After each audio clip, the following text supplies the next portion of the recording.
서울시가 6급으로 채용해오던 변호사를 올해부터 7급 일반직 공무원으로 채용하기로 하면서 논란과 함께 변호사 업계에 강한 반발을 사고 있습니다. 양측의 얘기를 들어봤습니다. 어린 손자들이 보는 앞에서 자신의 아내를 흉기로 찔러 숨지게 한 60대 남성을 항소심 법원이 징역을 살리는 대신 집행유예로 풀어줬습니다. 어떤 사연인지 전해드립니다.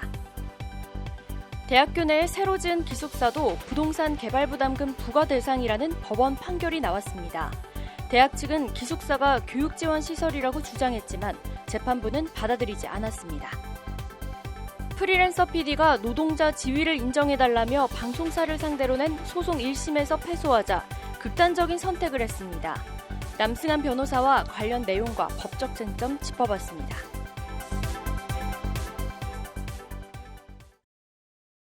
2월 10일 법률방송 로투데이 시작하겠습니다. 첫 소식입니다.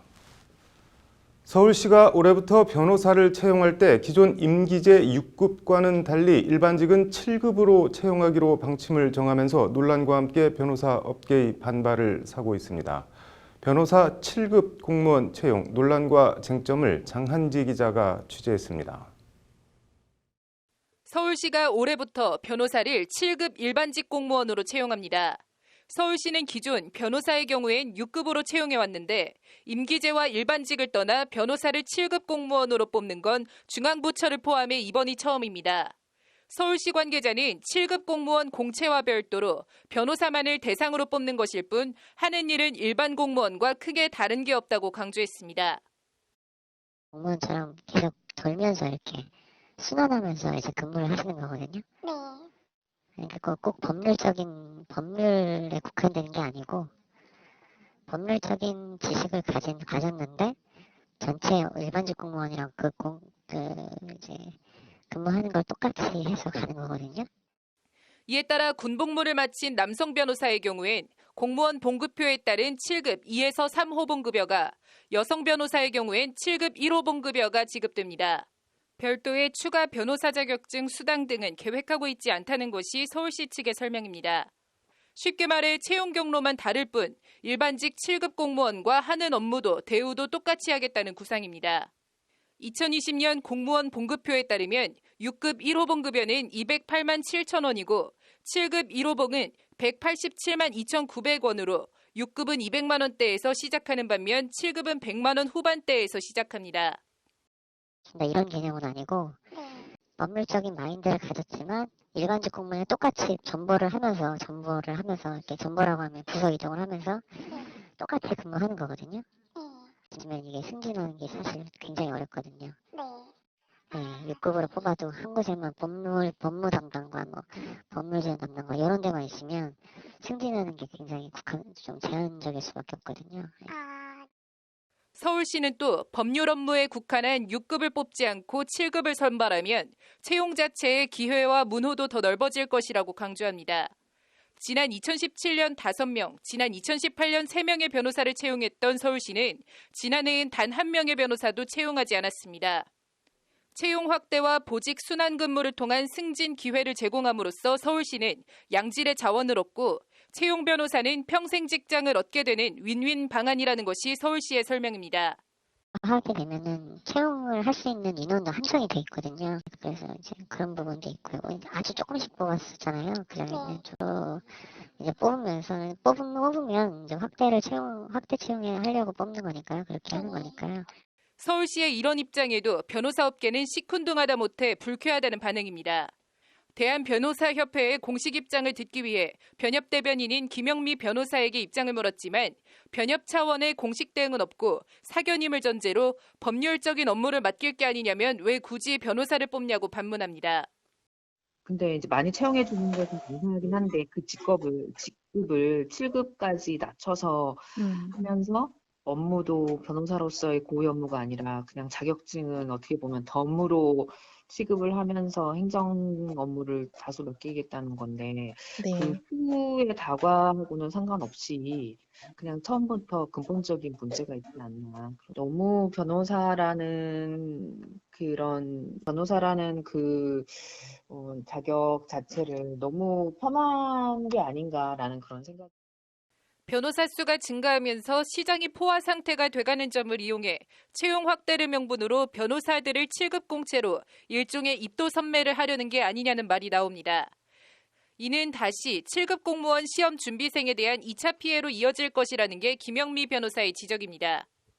그러면 거의 이제 변호사로서 채용하는 게 아니라 그냥 뭐 공채로 채용하는 거랑 동일한 업무를 맡기고 동일한 업을 하겠다는 건데, 그러면 굳이 변호사를 채용해야 될까? 약간 그런 생각도 드네요. 그렇게 되면 공무원 시험을 준비하는 많은 수험생들 입장에서도 불이익이 될 것 같거든요. 채용 확대와 정년 보장이라는 서울시 주장에 대해서도 과연 로펌, 특히 기회가 되면 대형 로펌으로 옮기거나 변호사로 개업하지 않고 정년까지 서울시 공무원으로 있을 변호사가 얼마나 되겠냐고 반문합니다. 결국 7급 공무원으로 뽑아서 이리저리 부서를 옮기며 일을 시키는 데까지 시키다 로펌 등으로 옮기면 또 새로운 변호사를 뽑아 같은 행위를 반복하려는 꼼수 아니냐는 게 변호사 업계의 의심입니다. 대단히 유감스럽고요. 예, 그렇게 직급을 낮춰서 채용하면은 역시 마찬가지로 그렇게 오래 근무하지를 않을 거기 때문에 그렇게 많이 뽑아서 또 많이 그만두고 그렇게 하면 업무 인계도 잘 안 될 것이고 결국은 국민들한테 피해가 될 것 같고요. 통상 5급 행정고시에 준해 5급으로 채용되던 변호사들의 채용 직급이 6급으로 내려갔을 때도 떨떠름하지만 받아들였는데 이제 다시 7급으로 더 낮춘다고 하니 드러내놓고 말은 못하고 자괴감과 함께 소가리를 하고 있다는 게 변호사 업계의 반응입니다. 서울시는 다음 달 중엔 관련 내용을 검토해서 채용 공고를 내겠다는 입장인데 7급 공무원 변호사 시대가 현실화할지 주목됩니다. 법률방송 장한지입니다. 어린 손자들이 보는 앞에서 자신의 아내를 흉기로 찔러 숨지게 한 60대 남성에 대해 항소심 법원이 1심 징역형 실형을 깨고 집행유예로 풀어줬습니다. 무슨 사연이 있는 걸까요? 앵커 브리핑입니다. 68살 이모 씨는 지난 2018년 12월 어린 손자들이 있는 데서 당시 65살이던 자신의 아내를 여러 차례 때리고 흉기로 찔렀습니다. 아내는 결국 숨졌습니다. 이 씨는 당시 치매 상태에서 이런 끔찍한 범행을 저질렀습니다. 살인 혐의로 재판에 넘겨진 이 씨에 대해 1심 재판부는 징역 5년의 실형을 선고했습니다. 1심 판결에 검찰과 이 씨 양측 모두 항소했습니다. 이 씨는 하지만 구치소 수감 중에 면회온 딸에게 자신이 숨지게 한 이미 사망한 아내를 거론하며 왜 같이 오지 않았냐고 묻는 등 치매 증상이 더욱 심해졌습니다. 이에 이 씨의 아들은 아버지 질병의 치료가 선행된 상태에서 죄에 대한 판단이 이루어져야 한다며 항소심 법원에 보석을 신청했습니다. 항소심을 맡은 서울고법 형사 1부는 그리고 지난해 9월 치매 전문병원 입원을 조건으로 주거 제한과 외출 금지를 내걸고 이 씨에게 직권 보석을 허가했습니다. 그리고 오늘 항소심 재판부는 이 씨에 대한 항소심 선고 공판을 이 씨가 입원해 있는 병원 병동의 한 사무실에서 열었습니다. 공판 절차는 법정에서와 다르지 않았습니다. 환자복에 마스크를 쓰고 휠체어를 탄 피고인 이 씨가 법정으로 바뀐 병동 사무실로 들어왔고 병동 법정에는 법복을 입은 정준영 부장판사 등 판사 3명과 검사와 변호인, 법원 직원들과 방호인 등이 자리를 지켰습니다.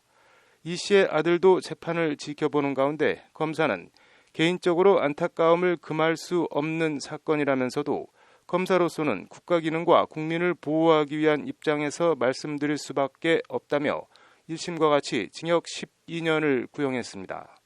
이 씨의 국선 변호인은 5개월 치료하면서 공격 성향이 많이 호전됐다. 완치가 어려운 치매의 특성상 지속적인 관리 감독과 치료가 필요하다. 유족이자 피고인들 자녀들이 피고인에 대해 선처를 호소하고 피고인을 계속 보살필 것을 다짐했다며 선처를 호소했습니다. 최후 진술에서 이 씨는 여기가 어디예요? 라는 아들의 질문에 법원이라고 말한 뒤 현실에 수긍하겠습니다. 라는 알듯 모를 듯한 짧은 최후 진술을 남겼습니다. 재판부는 징역 5년을 선고받은 1심을 깨고 이 씨에게 징역 3년의 집행유예 5년을 선고하며 5년의 집행유예 기간 동안 보호 관찰을 받을 것과 치매 전문병원으로 주거를 제한해 계속 치료받을 것을 명령했습니다. 치료가 절대적으로 필요한 피고인에게 교정시설에서 징역형을 집행하는 것은 현재 그리고 미래의 대한민국을 위해 정당하다는 평가를 받기 어렵다는 것이 재판부 판단입니다. 피고인이 계속 치료받도록 하는 것이 모든 국민이 인간의 존엄성을 가진다고 선언한 헌법과 조화를 이루는 것으로 판단된다고 판시했습니다. 회복적 사법으로도 불리는 치료적 사법은 단순히 유무죄 판단을 내려 처벌하는 데서 끝나는 게 아니라 법원 판결이 치유적 역할을 해야 한다는 개념입니다. 이 치유의 대상은 당연히 범죄 피해자와 그 가족들을 포함하는 포괄적 개념입니다. 예를 들어 강간이나 살인 피해자나 유족들의 트라우마를 치유하도록 돕는 내용 등입니다. 그 전제는 가해자의 진정한 반성과 사죄가 될 것입니다. 공감할 수 있는 그런 치료적 판결들이 더 많이 나오길 바라보겠습니다. 앵커 브리핑이었습니다.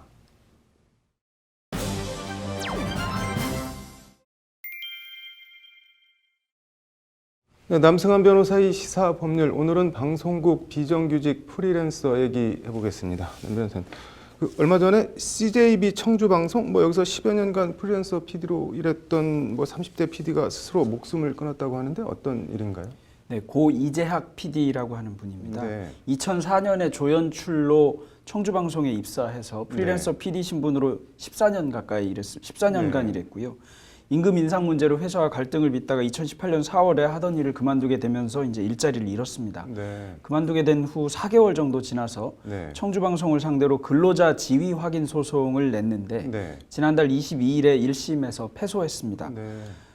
지난 4일 오후 8시경에 청주 상당구의 한 아파트 지하실에서 숨져 있는 것을 가족이 발견해서 경찰에 신고했는데요. 네. 아무리 생각해봐도 잘못한 게 없다. 억울해 미치겠다. 모두 알고 있지 않을까. 왜 그런데 부정하고 거짓말을 하냐. 이런 내용의 유서를 남긴 것으로 전해졌습니다. 청주방송에서 일했던 프리랜서 PD가 이렇게 안타깝게 유명을 달리한 게 이게 처음이 아니라면서요? 네. 2012년에도 이런 일이 있었는데요. 조금 네. 일은 다릅니다. 4월 1일인데 당시에도 청주방송 프리랜서 조연출 PD이던 그 27살, 당시 27살인 이윤재 씨가 네.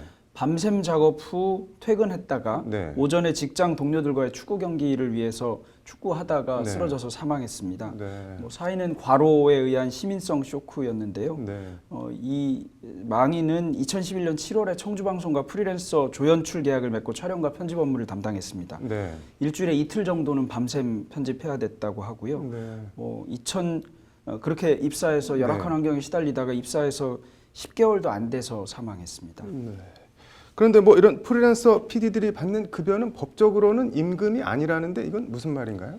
네, 고 이윤재 씨의 경우를 보면 네. 이제 당시 청주방송으로부터 프로그램 한 편당 25만 원을 수령했다고 합니다. 네. 원로 한 사람은 100만 원에서 최대 125만 원 정도를 받았다고 하는데요. 네. 이게 월급이 아닌 이유가 정규직 직원이 아니고 프리랜서는 제작비에 포함돼서 나가기 때문인데요. 네. 이제 프리랜서라는 이유로 사대보험에도 가입돼 있지 않고 네. 근무 시간 같은 경우도 주당 60, 70, 월 260시간 이렇게 장시간 근무해야 했는데 이에 따른 추가 보상이나 이런 것도 이루어지지 않았습니다. 네. 근데 이 최근에 돌아간 이재학 PD의 네. 경우에도 이 이윤재 당시 조연출 PD와 노동 조건에 있어서 아무 달라진 것이 거의 네. 없는 그런 실정입니다. 이게 고 이재학 PD가 근로자 지위 확인 소송에서 진 것도 이런 이유들이겠네요, 그러면. 네, 비슷한 이유입니다. 그러니까 네. 근로자 지위가 인정되려면 그 상급자의 그 지위 감독을 네. 받아야 되고 그에 따라서 업무를 수행해야 하는데 지휘 감독하에 업무를 수행한 게 아니라 프리랜서로 업무를 수행한 것이다 이런 얘기입니다. 네. 이재학 PD는 당연히 청주방송의 지휘 감독을 받아서 업무를 수행했다고 주장했고요. 네. 조연출, 연출, 프로그램 제작 업무를 비롯해서 지방자치단체 보조금을 받는 사업 관련 업무까지 다 했다. 그리고 비정규직 동료들이 작성해서 제출해준 진술서에 따르면 이재학 PD가 사업계획서나 보조금 협의 관련 문서나 보조금 신청 문서, 정산 증빙 서류 이런 결제 문서까지 기한하고 회사의 결제 라인을 따라서 처리했다는 것인데요. 네. 부득이한 사정으로 결제나 보고를 하지 않으면 원래대로 하면 지휘 감독 받지 않으니까 담당 국장이 혼내킬 일이 네. 없는데 담당 국장에게 혼난 적도 있다 이렇게 진술하기도 했습니다. 네. 그런데 반면 정규직 구성원들의 경우에는 이 주장을 뒷받침해주지 않았다는 것입니다. 네. 이윤재 씨의 경우에도 그렇고 이재학 PD의 경우에도 그랬는데요. 이 두 가지 진술의 차이에서 소송의 승패가 갈렸던 것이 아닌가 싶습니다. 네. 뭐 결국 그래서 재판부는 회사 측 손을 들어준 거잖아요. 네, 이건 그렇습니다. 뭐 어떻게 봐야 되나요? 근로자 지위가 인정 안 된다는 것이었고 지위 감독 관계가 없다 이렇게 본 것인데요. 네. 이와 관련해서 1심 재판부가 이제 이재학 PD의 변호사는 이 씨가 14년 가까이 정규직처럼 일했고 뭐 네. 40여 가지의 증거를 냈는데도 불구하고 받아들이지 않은 게 이해할 수 없다. 뭐 이래서 예상하지 못한 결과에 대해서 이재학 PD가 심한 심적 부담을 느껴서 이런 일이 일어났던 것으로 보인다. 네. 이렇게 얘기했습니다. 원고가 사망했다 하더라도 네. 원고의 유족들이 소송을 수개해서 항소심을 계속 진행하겠다는 뜻을 밝혔습니다. 네. 이게 뭐 근데 항소심에서도 다른 진술이나 증거가 더 안 나오면 같은 결과가 나오는 거 아닌가요? 어떻게 되는 건가요? 네, 항소심도 비슷한 결과가 나올 가능성을 배제할 수는 없습니다. 그러나 판단은 뭐 판사마다 다른 의견을 낼 수 있는 네. 것이고 증거에 대한 가치를 어떻게 평가하나가 다르기 때문에 다른 결과가 나오기도 합니다만 추가로 다른 증거가 나오지 않는 상황에서 항소심 법원이 다른 결과를 내는 것이 그렇게 흔한 일은 아니어서 네. 시작하기도 전에 전망이 좋지 않다 이렇게 얘기하기는 곤란하지만 지휘감독 관계가 좀 더 명확하게 입증되지 않으면 소송도 꽤 어렵지 않을까 하는 생각을 할 수밖에 없습니다. 이게 뭐 바깥에서 보기에는 화려해 보이는데 어떻게 보면 이 방송업계가 사실은 뭐 프리랜서나 비정규직 착취로 굴러가는 측면이 없지 않아 있는데 이건 뭐 어떻게 해야 될까요? 네, 뭐 문재인 정부 취업해서 네. 발족하고 비정규직을 정규직화하고 이런 것들이 공공부문 등에서 꽤 많이 이루어졌습니다. 네. 어떻게 보면 더 민주화하자고 요구하고 더 선진국처럼 되어야 된다고 주장했던 정작 방송 쪽에서는 네. 이와 관련해서 완전히 남의 얘기처럼 일을 하고 있었던 것이 아닌가 생각해서 좀 씁쓸한 마음을 가지지 않을 수 없는데요. 사람이 사망하는 비극적인 일이 생긴 후에라도 고쳤으면 하는 생각이 들고 물론 더 좋은 것은 이런 비극적인 일이 생기지 않는 것인데 네. 비극적인 일이 생긴 뒤에라도 조금 전향적인 자세를 가졌으면 하는 생각입니다. 프리랜서라고 회사 지시를 안 받았다고 그렇게 판단을 하는 법원 판결이 참 그러네요. 일반인 보기에. 네, 오늘 잘 들었습니다. 네, 오늘 준비한 소식은 여기까지입니다. 시청해 주셔서 감사합니다.